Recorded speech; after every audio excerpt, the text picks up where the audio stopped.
Hey, it's me, Brodie McLeod, with my splendiferous black eye, following assault in the hospital the other day. I'm hopefully leaving hospital pretty soon. They found some funding and they're going to be put into supported accommodation placement somewhere in Bristol so I can have a life again. I've been here for 2 years now. Been doing some digging on like the corporate structure and the research involved has kind of led me to some quite jarring and scandalous statistics and facts about Cygnet healthcare. Other healthcare service providers too, but they get all their money from the NHS, right? So a lot of people don't like privatisation in healthcare because every penny that they make in profit is a metric for loss for the government, and the NHS is the one that funds it. They haven't got enough money, they're like people dying on waiting lists and waiting in corridors because there isn't enough consultants to speak to them, and HR issues and horrible shit really. But these guys are really making it much, much, much worse by being such a bunch of duplicitous cunts. So anyway, here's a paper I'll read to you. I might just forget to upload this video like I keep doing with my other videos, but I'll try and remember to upload this one when I get a chance here. Anyway, let's see how many times it says architecture, and yeah, let's just lose this little floating widget thing somewhere else. It's called, let's put my little face in there, can't do without that, there you go. The Great Healthcare Heist, How Universal Health Services and Cygnet Extract Billions Through Self-Dealing and NHS Privatisation. The National Health Service, NHS, is widely revered as the foundational pillar of the British welfare state, operating on the sacrosanct principle that high-quality medical care should be delivered based on clinical need, not the ability to pay. However, behind the reassuring facade of universal public healthcare, a creeping and systemic financialisation has fundamentally corrupted the economic architecture of medical provision in the United Kingdom.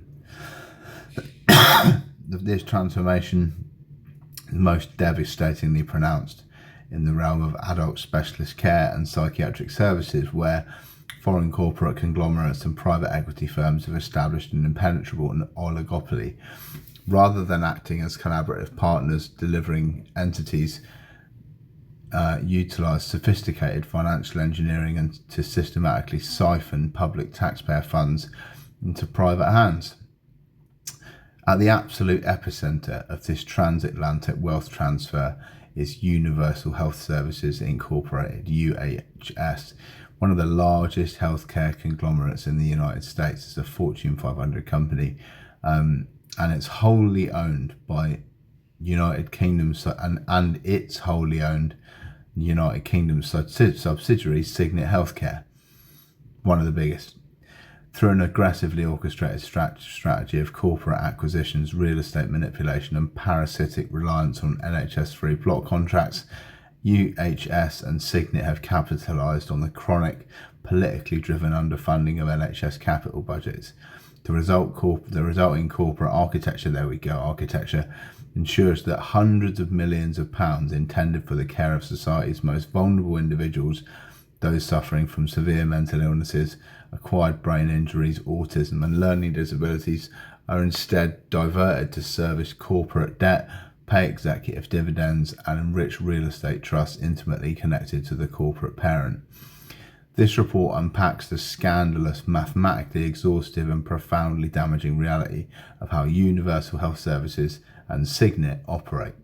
It exposes a system where buying buildings and leasing them back to themselves is not an administrative quirk, but the central engine of a business model designed to drain public purse, even taxation, and prioritise financial extraction over human welfare. So you've got the empire of health services, origins of a corporate behemoth. Fully to comprehend the operational mechanics and the corporate philosophy of Cygnet Healthcare, one must first examine the historical genesis and structural evolution of its parent organisation. Universal Health Services Inc. was founded in 1979 by Alan B. Miller and is headquarters in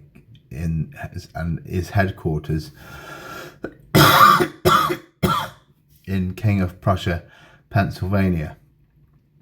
There's a site for that.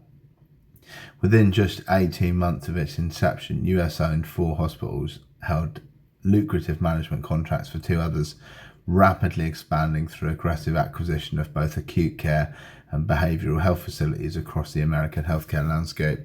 There's another link that's kind of useless for me because I'm reading.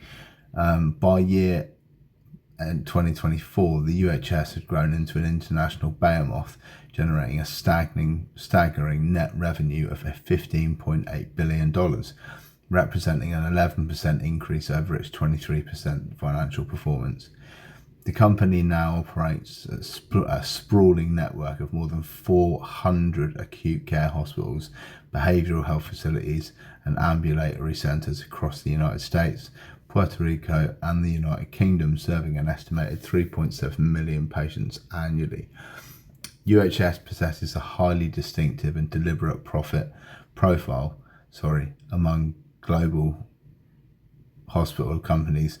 While traditional acute care services contribute to the bulk of its gross revenue, behavioural health is explicitly considered strategically vital by the corporate board because capacity is artificially scarce, demand is persistently high, and competition is significantly less crowded than in general medical markets. Behavioural health patients are long-term occupants, creating a reliable, steady stream of billing that's highly prized by corporate accountants. The precise strategic calculus drove UHS to cross the Atlantic Ocean and embed itself within the British National Health Service. In September 2014, UHS executed its very first major acquisition outside of the Americas by purchasing Cygnet Healthcare Limited for £205 million. That's about $330 million at the time of the transaction. Established in 1988, Cygnet was already a significant player in the UK, but under UHS ownership, it was weaponised into an engine of aggressive consolidation. In December 2016, Cygnet shocked the market by acquiring the adult services division of the Cambion Group plc in a massive deal costing $377 million. The acquisition was so large and monopolistic in nature that it triggered a formal investigation by the UK's Competition and Markets Authority, which subsequently ordered and merged the company to divest one of its hospitals in the East Midlands to artificially counter the sudden devastating loss of market competition.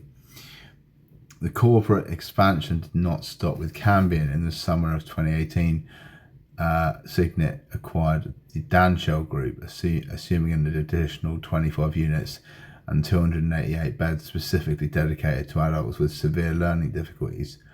Today, Cygnet Care operates 150 centres and 15 highly specialised rehabilitation sites across the UK, employing a workforce of nearly 11,000 people and running 14 different complex service lines. I'm not going to read you the fucking table, I can't be bothered.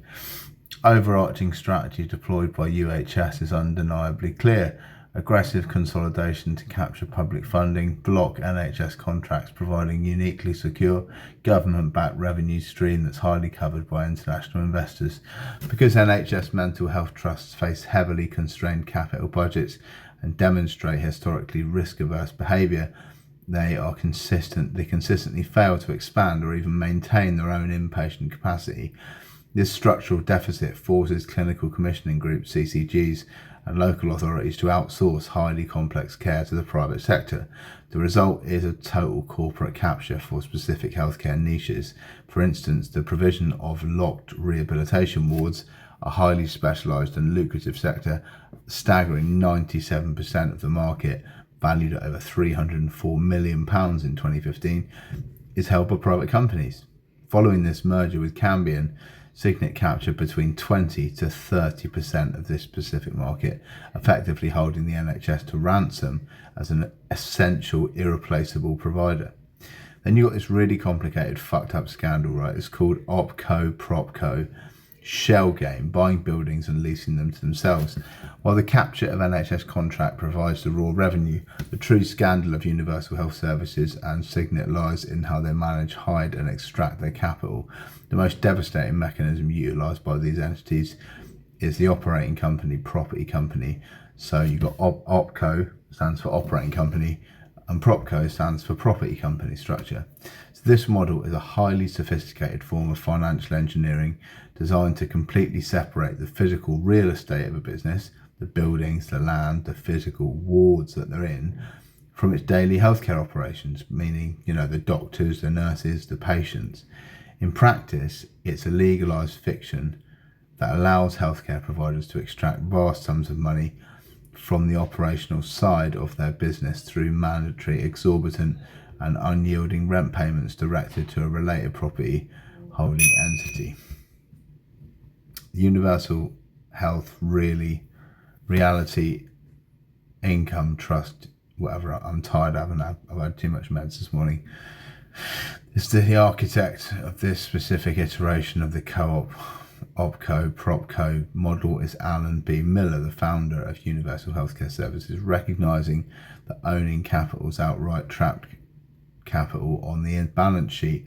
In 1986, the year I was born, Miller created Universal Health Realty Income. In the United States, they call it realty. It's not, it kind of means like buildings, basically.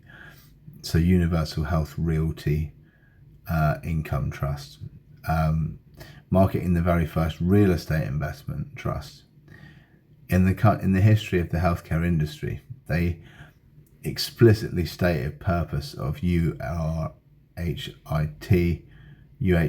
whatever upon its commencement of operations was shockingly brazen: to purchase certain properties directly from the NHS, to immediately lease those exact properties back to UHS subsidiaries. So this is a quintessential definition of corporate self-dealing, legalised and obfuscated through corporate partitioning. UHS subsidiaries, the operating companies, OpCos, manage the hospitals, hire the staff, bear the clinical risk, and collect commercial revenue from patients, Medicare, Medicaid, or the NHS. Meanwhile, UHRIT, the property company, owns the physical buildings, assumes no clinical risk, and collects massive rent checks from the operating companies. This incestuous symbiotic nature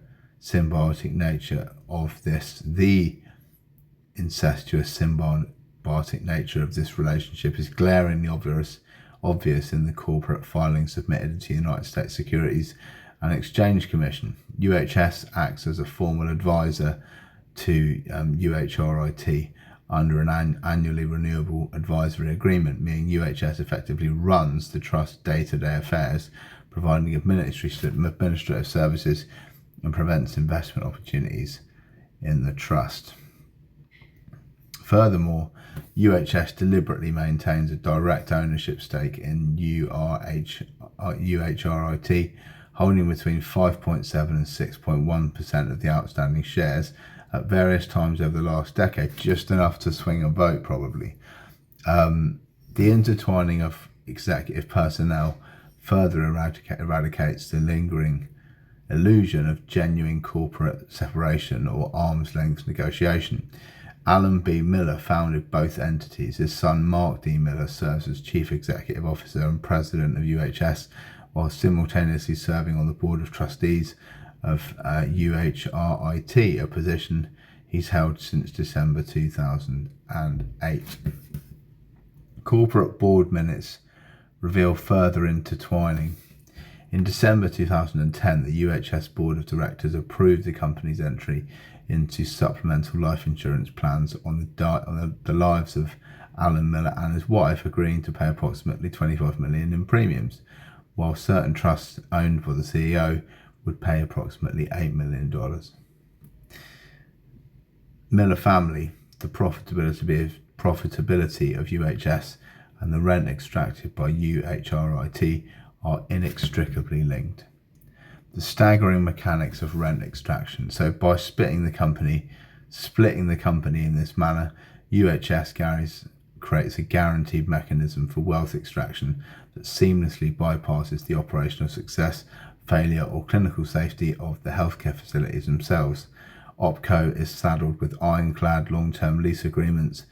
When UHRIT commenced operations, Most leases were structured with punitive initial terms of 13 to 15 years, packed with up to 6 additional 5-year renewal terms, with base rents paid monthly and highly usual bonus rents computed and paid on a quarterly basis. The financial scale of these related party transactions is breathtaking. Official filings with SET reveal immense, unending flow of capital from the UHS operating entities directly to the trust. In 2012, the total rent expense paid by UHS to the trust for just 4 hospital facilities was 16 million quid. In 2013, it was 16 again. 2014, it was 16 million quid. For the 9th month period ending September 2014 alone, rent expenses on hospital facilities with the trust amounted to 12 million. 2017, 2018, rent expense under operating leases for just 3 hospital facilities in the trust was another 16 million annually, rising to a little bit more. So these multi-million-dollar rent payments are officially logged as operating expenses for the healthcare subsidiaries. In a traditional unfinancialized business model where a company owns its own buildings, there are no rent expense. The real estate simply sits on the balance sheet as an asset, and cash flow can be directed towards staff salaries, medical equipment and patient care. Under the OpCo/PropCo model, the operating entity is artificially drained of its own cash flow. So this corporate shell game serves 3 highly scandalous yet entirely legal purposes. Obviously, the first one is aggressive tax avoidance. Like, a lot of people want to do that. By paying massive amounts to related REIT, the operating company's profit margins are deliberately crushed. Lower recorded profits mean significantly lower corporate tax liabilities in the jurisdiction where the healthcare is actually delivered and where the public justice is sourced. Justification for price gouging: when negotiating with state players like the NHS, clinical commissioning groups, Medicare or Medicaid, or the operating company can point to its artificially thin profit margins to justify demands for higher fee rates and inflated block contract payments. They present a meticulously crafted facade of a struggling healthcare provider barely making ends meet, completely obscuring the fact that the struggle is manufactured by the parent company charging itself exorbitant rent. Absolute risk shifting. So if an individual hospital faces a clinical scandal, a regulatory shutdown by the Care Quality Commission, or bankruptcy due to gross negligence, the parent company's capital is entirely insulated. The PropCo retains ownership of the highly valuable real estate, which can simply be sold or leased to another entity. The operating company simply folds, leaving traumatized patients, unpaid staff, and defrauded taxpayers stranded. The devastating systemic impact of the OpCo/PropCo split is well documented in the broader UK private healthcare market. For example, the BMI Healthcare, another major private provider, was completely crippled by the OpCo/PropCo arrangement and initiated after its acquisition by a consortium led by a South African healthcare giant, Netcare. The hospital properties were aggressively leased back to BMI under long-term high-rent leases to a related landlord called Theatre Property Company, stripping the operating company of the vital capital needed to invest in actual medical infrastructure and ultimately driving it to the brink of financial ruin. Yet, despite the inherent dangers this structure poses to operational sustainability and patient care, it remains the standard unapologetic paybook for firms like UHS and Cygnet. To evaluate the true financial performance of these companies accurately, industry and analysts are forced to look beyond standard accounting metrics, earnings before interest, taxes, depreciation or amortization, and instead use the earnings before interest, taxes, depreciation, amortization and rent, just to strip out the artificial noise and deception created by these self-dealing property leases. So when viewed through the lens of the EBIT Langs Busson noted that Cygnet's underlying profitability places it among the top 3 or 4 mental health care providers in the UK. Over the last decades, they're making fortunes. They're simply hiding the money in the floorboards. The following money trail: interconnected debt and offshore tax havens. Financial extraction operated by these conglomerates does not extend with real estate manipulation and propco rent seeking. The broader private mental sector in the UK, heavily populated by American corporations and international private equity, is heavily reliant on a secondary tier of complex offshore corporate structuring and high yield intercompany debt.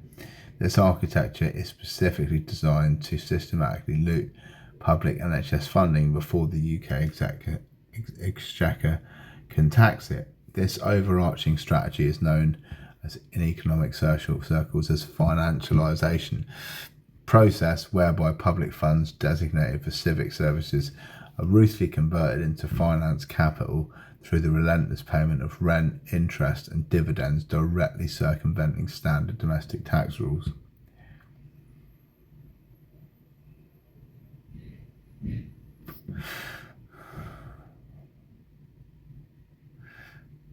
Many of the ultimate private investors in NHS-funded services are among the world's richest individuals and hedge funds, for whom the English healthcare sector is merely a minor risk-free cog in a multi-sector global revenue-generating investment portfolio.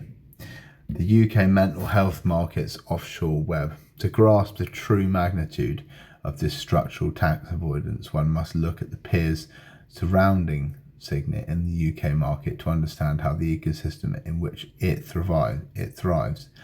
The Priory Group, historically the largest private mental health provider in the UK, with a massive 20% market share, was owned by American company Arcadia Healthcare before being sold to a Dutch private equity firm, Waterland, for £1 billion in 2020.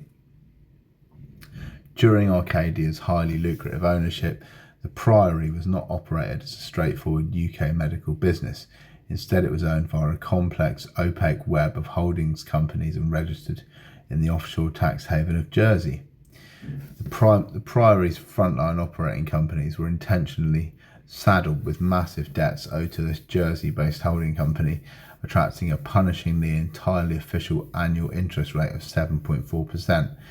In 2020 alone, £84 million, equivalent to nearly 10% of the company's total revenue, 90% of which came directly from the NHS and local authorities, was seemingly siphoned out of the operating entity as interest payments on this intercompany debt.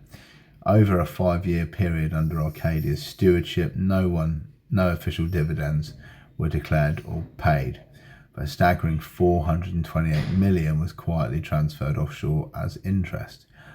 These astronomical interest payments deliberately contributed to the company's accumulated operating losses, functionally wiping out its UK tax liabilities while vastly enriching the parent company in America. This is not an isolated anomaly. It is the industry standard. Elysium Healthcare, another major competitor in the UK mental health space, was owned by a holding company registered in Luxembourg before being sold to private equity firm BC Partners,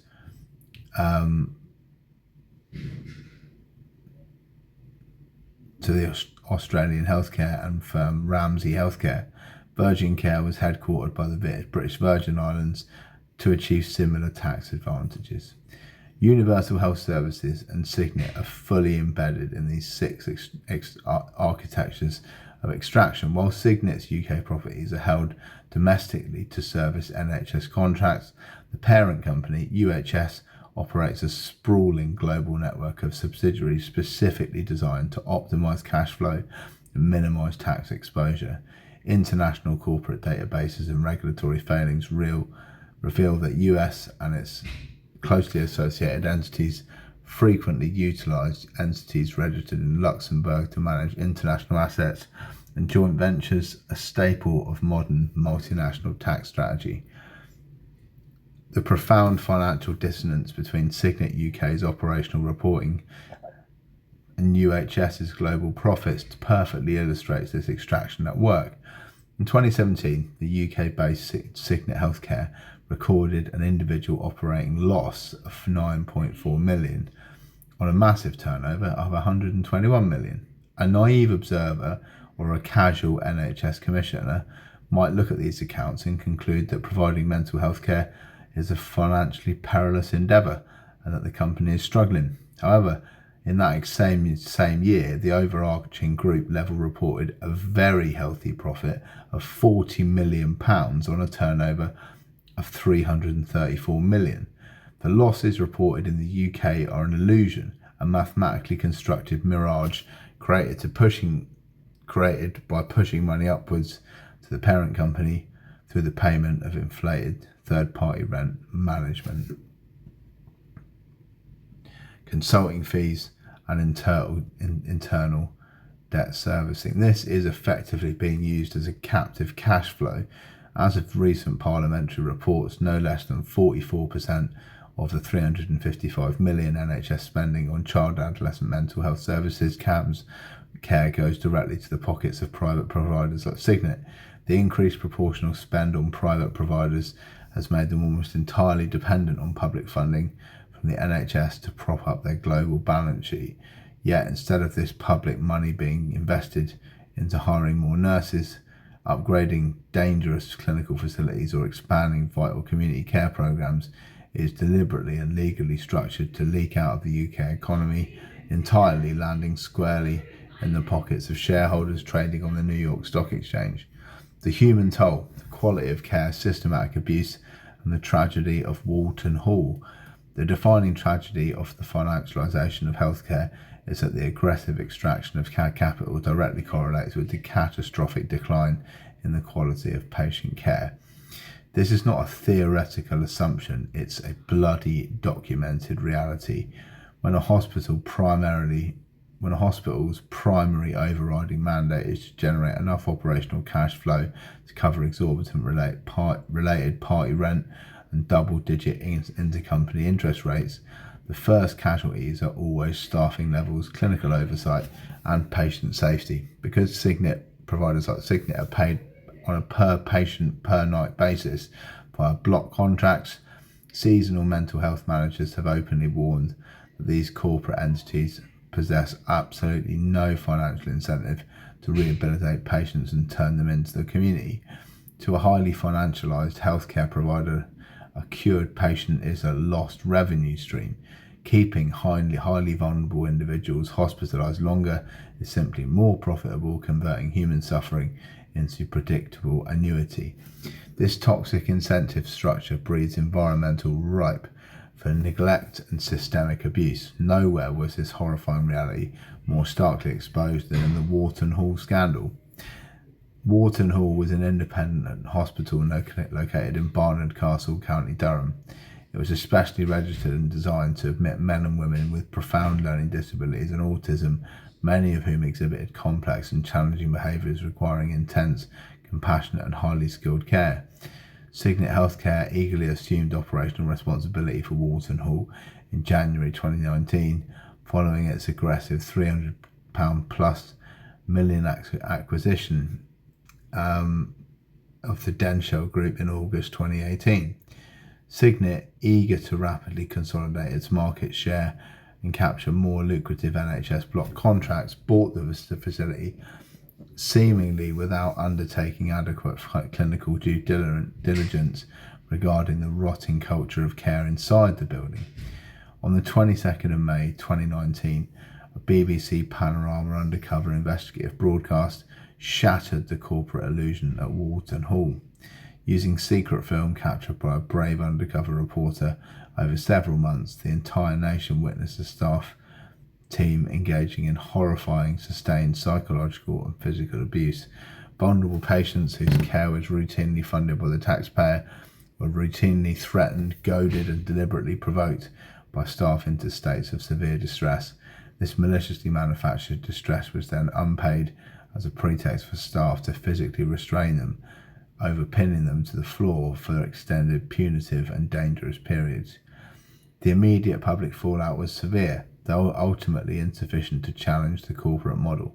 Staff members were immediately suspended. All 13 patients living at the facility were emergency transferred to other care settings, and Walton Hall was permanently dissolved. Criminal proceedings were initiated against multiple individuals for ill treatment and the willful neglect of individuals by care workers. Cygnet, deploying its vast PR resources, immediately engaged a corporate damage limitation exercise, releasing sterilised statements expressing they were shocked and deeply saddened, and claiming that they maintain a zero-tolerance policy towards abuse. However, Walton Hall was definitively not an isolated incident within the Cygnet portfolio. It was a symptom of the broader disease. Undercover investigations and unannounced regulatory inspections have routinely found systematic failures across the company's real estate.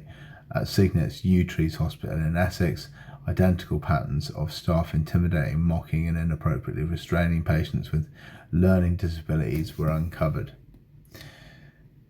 At the Cygnet ASA clinic, the Care Quality Commission found the facility so profoundly unsafe due to lack of trained staff that they were forced to institute to a blanket ban on all new admissions.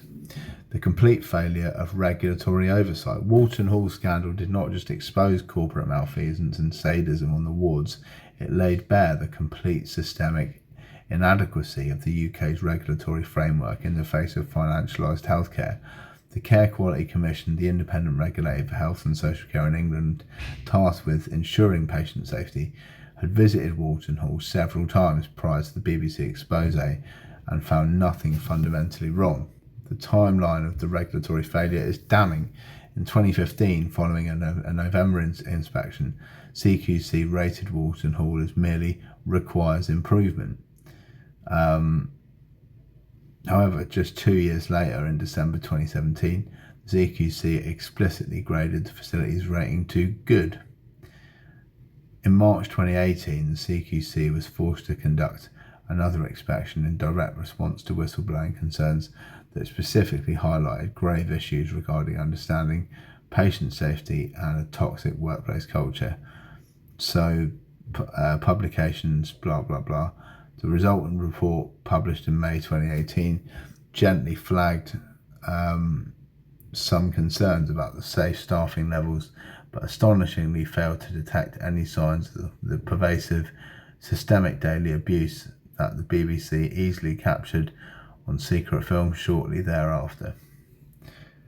It's basically a manufactured news story because me and Lily and our kids were all being kept at Taunton and I'd just been released, and they wanted me to make it sound like if I was making a claim about corruption at Cygnet or something I'd seen on the TV, but we'll just play with it anyway. As the Joint Committee of Human Rights noted in a searing post-mortem of the scandal, the failure to detect direct severe human rights abuses at facilities detaining young people with autism exposed catastrophic, unfixable failings in the CQC's inspection progress, concluding bluntly that a regulator which gets it wrong is worse than no regulator at all. The regulatory bodies are structurally outmatched and out-resourced by the corporate entities they're supposed to police. The CQC looks at individual site policies, checks fire doors, and reviews staff notes, rotas, but it completely lacks the forensic mandate, the financial literacy, or the political will to investigate the offshore corporate structuring, the related party rent obligations, and the overarching profit motives that inevitably and mathematically dictate the starvation of resources at the clinical level.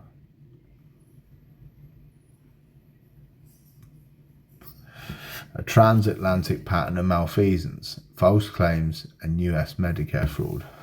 So to suggest that Cygnet's failings in the UK, from the abuse at Walton Hall to the closure of the ASA clinic, are isolated anomalies or the result of a few bad apples would be fundamentally incorrect. The operational behaviour of Cygnet Healthcare is a direct reflection and an international importation of the corporate DNA of its American parent company, Universal Healthcare Services. An examination of the Universal Healthcare Services operation in the United States revealed a long, heavily documented history of prioritising revenue extraction over public patient liberty, safety and the law. In 2016, an exhaustive investigative report by BuzzFeed News exposed a catastrophic systemic issue across UHS's public American psychiatric facilities, painting a picture that perfectly mirrors the UK experience. The investigation, spearheaded by investigative reporter Rosalind Adams, revealed that UHS hospitals routinely and illegally held non-threatening patients against their will, manipulating and misinterpreting patient testimonies to legally justify the voluntary confinement. Current and former employees testified that hospitals aggressively laid off staff to cut operating costs, likely to service the exact type of REIT rent obligation discussed earlier, leading to dangerous understaffing that contributed to needless patient deaths in the misprescription of heavy psychiatric medication. The core of the US scandal was an unyielding top-down corporate drive to maximise insurance payouts. Staff were pressured by management to needlessly extend the length of stay for patients until they reached the absolute maximum payout limit allowed by Medicare or private insurers, grossly violating patients' fundamental rights to be discharged when clinically appropriate. The corporate response to this investigative journalism perfectly encapsulates the UHS playbook. Rather than endangering in a genuine clinical reform or expressing contrition, UHS deployed staggering corporate resources to crush the story. The corporation hired a global crisis PR firm specializing. Hello. So sorry, I had to stop for my obs there. So the company hired a global crisis PR firm specialising in reputational warfare, fired whistleblowers they suspected of speaking to reporters, sued a former employee alleged to have leaked internal service videos, surveillance videos, and threatened legal action against any other staff members to silence them, and enlisted one of the most powerful law firms in the United States to build high production value counter-narrative websites designed exclusively to smear the journalists and bury the allegations. However, UHS's malfeasance eventually drew the ire of an entity they could not intimidate with PR firms, and that was the United States Department of Justice. The company was targeted in massive false claims Act lawsuits. So, in a landmark Qui Tam whistleblower case filed against Universal Healthcare Services Inc., UHS of Delaware Inc., and HRI Clinics doing business as Arbor Counseling Services in Massachusetts District Court, the federal government alleged that the UHS facilities consistently failed to appropriately supervise the clinical providers, acting in direct contravention of strict regulatory requirements, and subsequently submitting fraudulent, improper claims to Medicaid. The resolution of these federal reinvestigations was humiliating but financially sufferable for a company of UHS's size. The successful litigation by the US government required to pay massive civil settlements and submit to the humiliating oversight of an independent monitor selected by the Office of Inspector General within the US Department of Health and the Human Services, tasked specifically with monitoring patient care protections. Furthermore, an independent review organisation is now legally required to audit UHS's claims to federal healthcare programs to ensure they're not defrauding the taxpayer. The exact corporate parent of the UK government that the NHS enthusiastically allowed to operate 150 mental health centres across Britain. Cygnet's franchise model utilises the exact same model of business operation that generated these severe abuses in the United States. When the primary directive handed down from the corporate headquarters as King of Prussia, Pennsylvania, is to hit relentless quarterly revenue targets, service the internal OpCo-PropCo rent agreements, and deliver unending shareholder returns. And the inevitable result is the commodification of patient trauma. So, conclusion: the urgent need to de-financialise British healthcare. The extensive, verifiable data regarding Universal Health Services and its subsidiary Cygnet Healthcare paints an irrefutable, scandalous picture of modern healthcare financialisation. The system is not broken. Rather, it's operating exactly as it was designed to. It's not an accident that patients with autism and severe learning disabilities are subjected to abuse in understaffed, toxic environments like Wharton Hall. It's the mathematical, entirely predictable outcome of a business model that extracts maximum capital from the front line of care to services, offshore debt and related party property issues. So the OpCo-PropCo model, pioneered in the healthcare space by US founder Alan B. Miller via the Universal Health Realty Income Trust, represents a massive unconscionable structural conflict of interest. By buying buildings and legally binding their own operating subsidiaries into exorbitant, inescapable lease agreements, corporate entities artificially suppress their taxable profits, falsely claim to state payers, and ensure the shareholders get paid regardless of clinical outcomes or human suffering. Simultaneously, the broader industry's reliance on opaque holding companies in Luxembourg, Jersey and the Cayman Islands to issue high-interest intercompany loans ensures that the hundreds of millions of pounds the NHS spends on private medical health beds rarely touch the UK tax system, let alone contribute to the betterment of care facilities. The NHS is currently trapped in a deeply abusive relationship through a catastrophic combination of chronic understanding of state-owned capital infrastructure and a political ideology that blindly favours outsourcing. The British state has ceded almost total control of highly specialised critical markets like locked rehabilitation wards to a handful of foreign-owned corporate conglomerates. These companies process a captive market, guaranteed risk-free block contracts, and face a deeply flawed regulatory body in the CQC that is completely unequipped to monitor the financial engineering driving the systemic abuse. If the integrity of the UK's healthcare system is to be preserved, and if the safety of its most vulnerable citizens is to be guaranteed, legislative intervention must move beyond mere clinical expectations. The financial architecture of care must be aggressively and fundamentally reformed. OpCo-PropCo structures within publicly funded healthcare contracts must be outright banned to prevent the artificial extraction of rent. Ultimate beneficial ownership and the mechanisms of company debt must be made entirely transparent, and stringent caps must be placed on the amount of public NHS funding that can be diverted to service offshore interest payments. Until the financial incentives are fundamentally decoupled from delivery of care, patients will continue to be treated not as vulnerable individuals requiring compassion and healing, but as highly lucrative, easily exploitable assets on an international corporate balance sheet. Thanks for watching, everyone.